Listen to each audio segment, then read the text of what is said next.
Bien, nous avons vu comment créer un nouveau modèle documentaire et le définir au sein d'un rapport pour pouvoir, depuis un contrat, euh, générer en fait un nouveau document. Donc ici, c'était le document contrat simple ou le rapport contrat simple.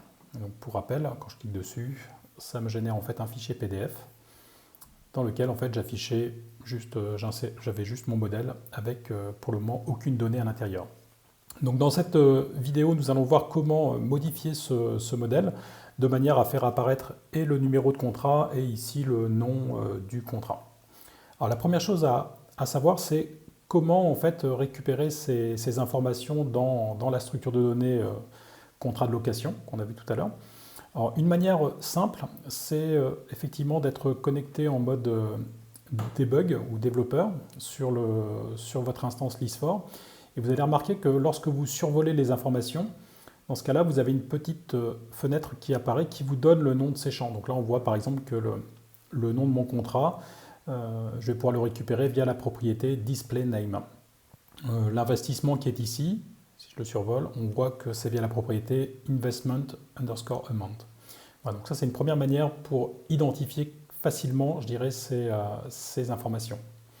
Donc, on va maintenant aller modifier notre modèle documentaire de manière à insérer ces informations.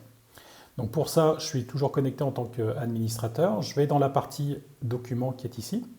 Je retourne en fait dans le modèle documentaire qu'on a défini tout à l'heure ensemble. Et je retrouve mon modèle de contrat simple qui est ici, que je vais simplement ouvrir.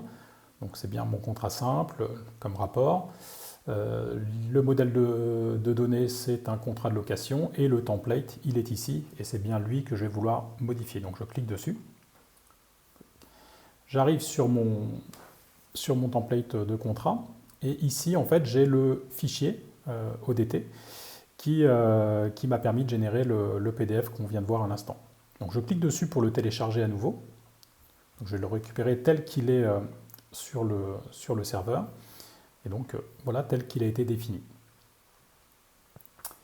Donc, on voit que dans ce fichier .odt, effectivement, j'ai des éléments qu'on ne voit pas en fait dans le PDF final, notamment en fait ici des liens qui vont me permettre de récupérer, en l'occurrence ici sous une variable obj, mon contrat. Tout comme ici, je fais exactement la même chose dans le corps du document. Là, évidemment, c'est destiné uniquement à la partie en tête de mon document. Donc, voyons comment ajouter en fait et insérer un contenu ici. Donc là, je vais à la place de insérer le contenu ici, que je vais effacer. Je vais venir en fait insérer, donc ajouter une variable utilisateur, donc un user field ici. Et donc la syntaxe, elle est très simple. Il suffit de mettre py3o. Point.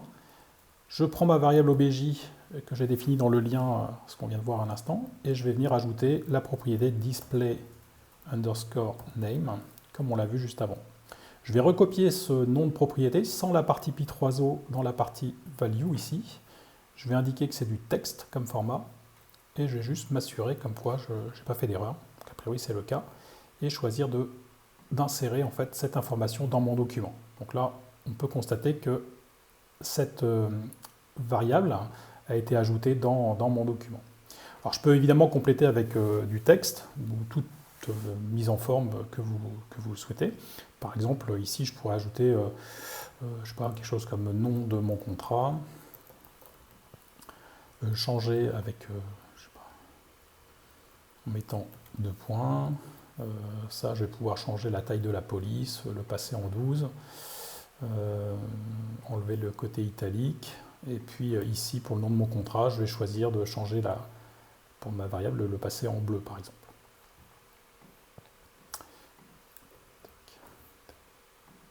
Voilà. Donc là, je l'ai passé en bleu.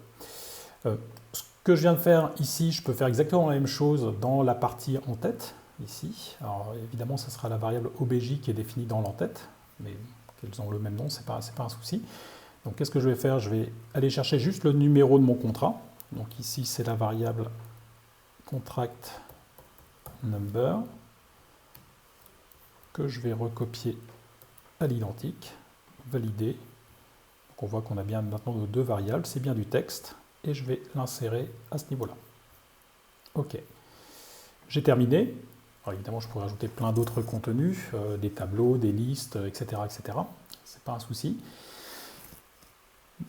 Pour cette syntaxe, je vous invite à aller consulter la documentation Pi3o qui est en ligne et que je remettrai dans les commentaires de cette vidéo pour avoir tous les éléments de syntaxe permettant de définir ces liens ou définir ces variables. Vous aurez tous les éléments dans cette documentation. Donc maintenant, ce qui me reste simplement à faire, c'est de mettre à jour ce fichier ODT sur mon serveur List4, sur mon instance List4.